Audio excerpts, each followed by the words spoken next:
Draft dodgers. Who needs them? If they don't like this country, they can get the hell out.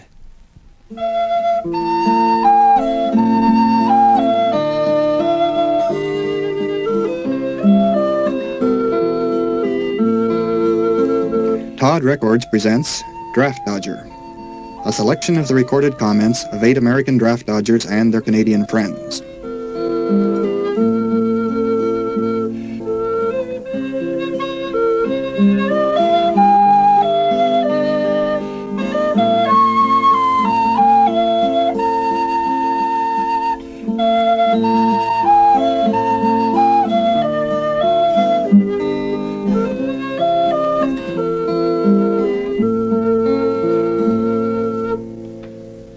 I'm Mark Sutton. I was born in New York City, raised in northern Minnesota, and in Texas.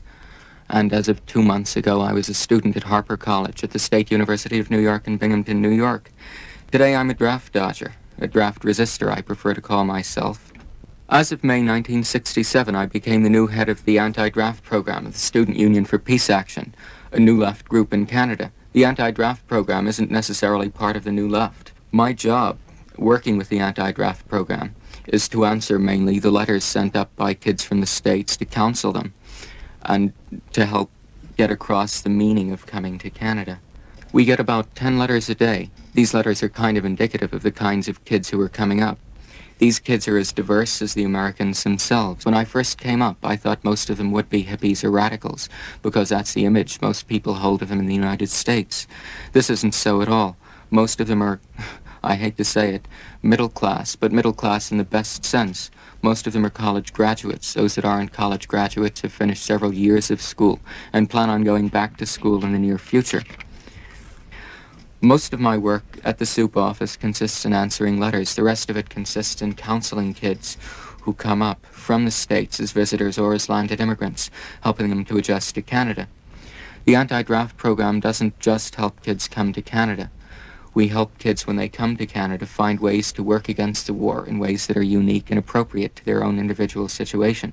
I'm from the West, from Wyoming, and I'm currently in Canada as a landed immigrant, partially to avoid the draft and partially as sort of a political and social protest against what I feel is a lamentable situation in the United States. I graduated from the University of Wyoming and got a master's degree in political science from the University of Colorado. As far as why I left the United States, that's a very lengthy question.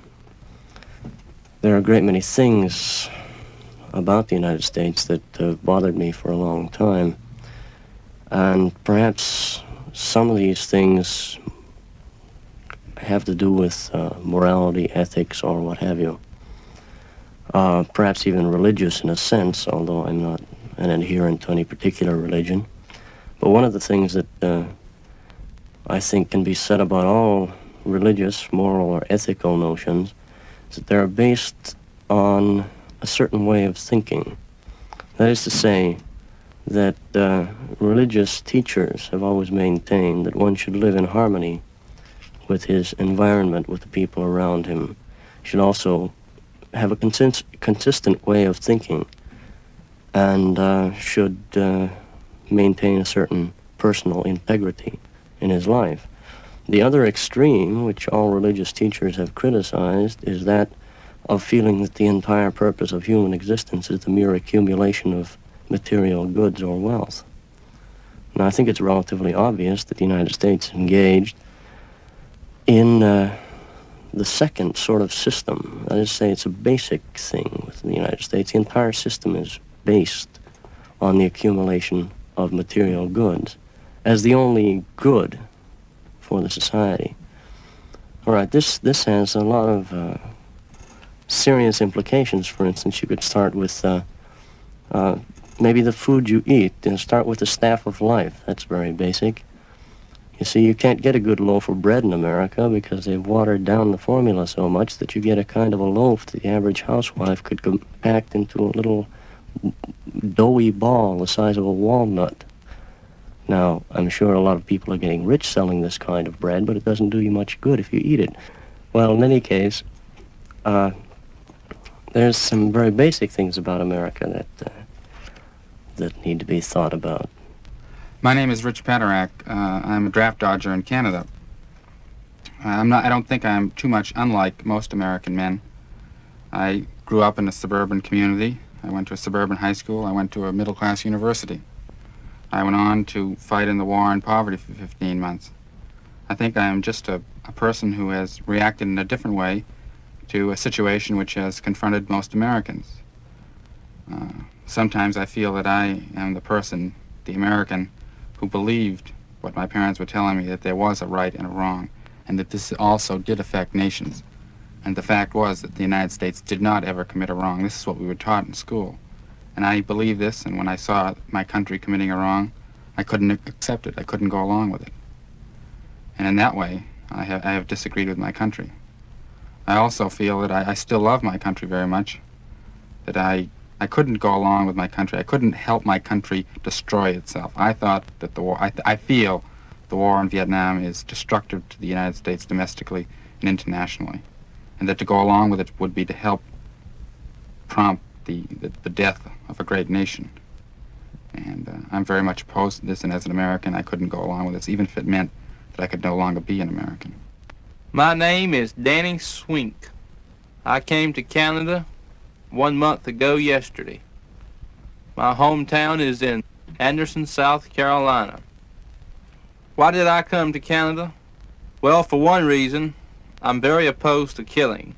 All my life, I've never wanted to hurt animals or anything. I never went hunting like many of my friends did, and I was just despised to hurt or destroy or maim any creature or animal.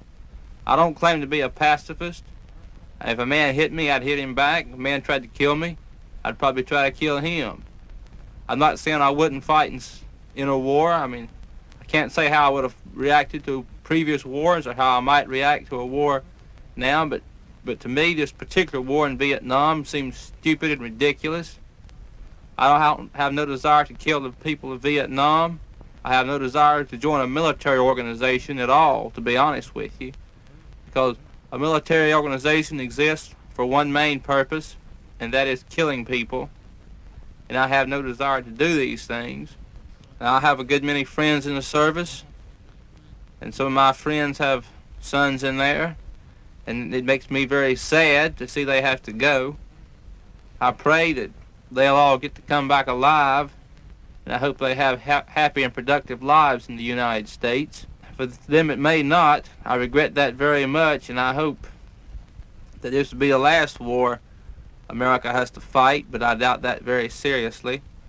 The reasons why I left the United States are many, but the draft is the most important reason in conjunction with the war.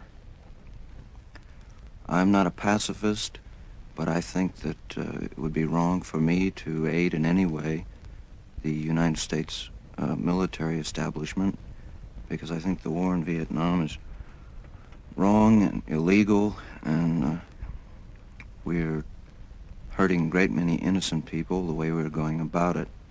I had the choices of going into the Army, continuing in school, applying for CO, or trying to get into something like the Peace Corps. Personally, I think the Peace Corps is an apology to the rest of the world on behalf of our country. Continuing in school is a cooperation with the system, as is the CO pacifist classification, although I do honor those people who seek a CO. As far as going in the Army goes, I could have probably gotten into a position where I wouldn't have had anything to do with the combat in Vietnam, but there again one opens up another opening for someone else to go to Vietnam. The American people think very little of those who have left for Canada, as they think very little of those who are demonstrating for peace, basically, in the United States, those who are still there. I think one thing the American people does not realize is that the peace demonstrators who are marching in New York and San Francisco and all over the country in the last 3 years are more concerned about the lives of the American soldiers in Vietnam than many of those who send them out to fight. These demonstrators want to bring them back. They don't want them to die for what could well turn out to be a meaningless cause, a cause for which our government in the last 3 years has yet to come up with one viable argument. I have been in Canada for just a little more than a week.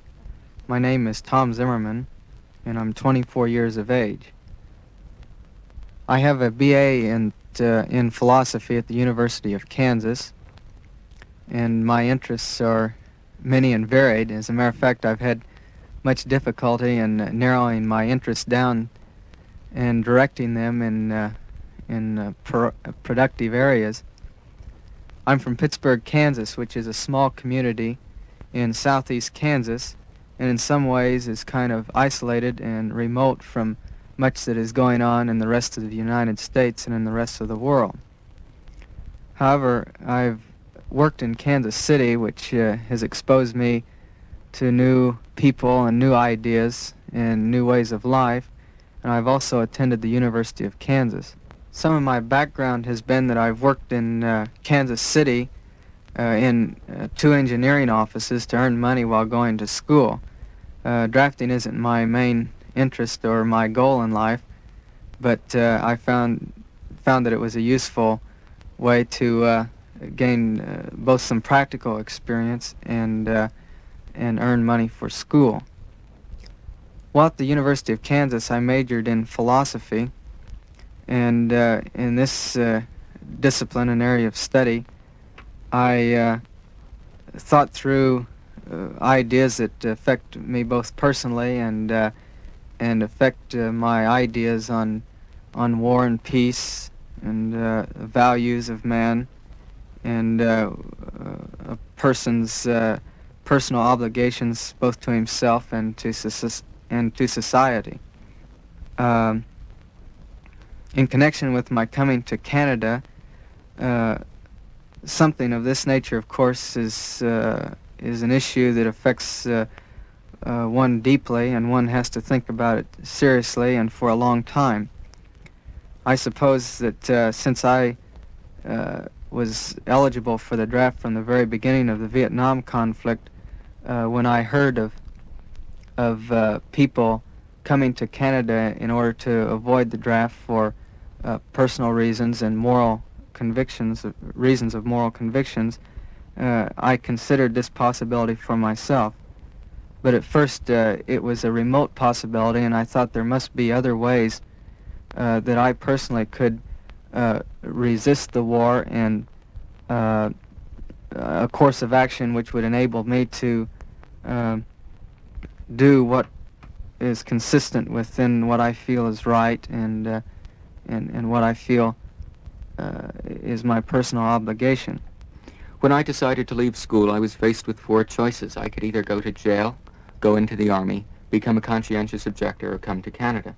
I considered very seriously going to jail, but I decided that because of what the United States is like, going to jail would hurt rather than help my cause, that is the cause of ending the war, because Americans see people who go to jail as criminals and link going to jail with a criminal cause. This would do far more harm than good. Also, going to jail would have destroyed me personally. I don't think I could have taken 5 years of a work camp. So for those reasons, I didn't go to jail. My next choice was to go into the Army. I thought of that, too. I thought that I could perhaps convert the troops. But in the United States, this is an impossibility. Troops have closed minds. They have to if they intend to kill people. Furthermore, had I gone into the Army, I would have been helping the very system that I was committed to destroy. I thought also of becoming a conscientious objector.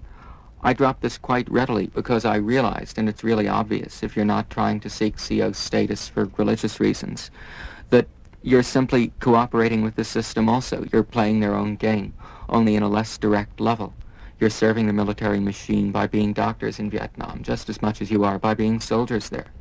My 4th choice was coming to Canada, and that's what I chose, having no other real workable choice.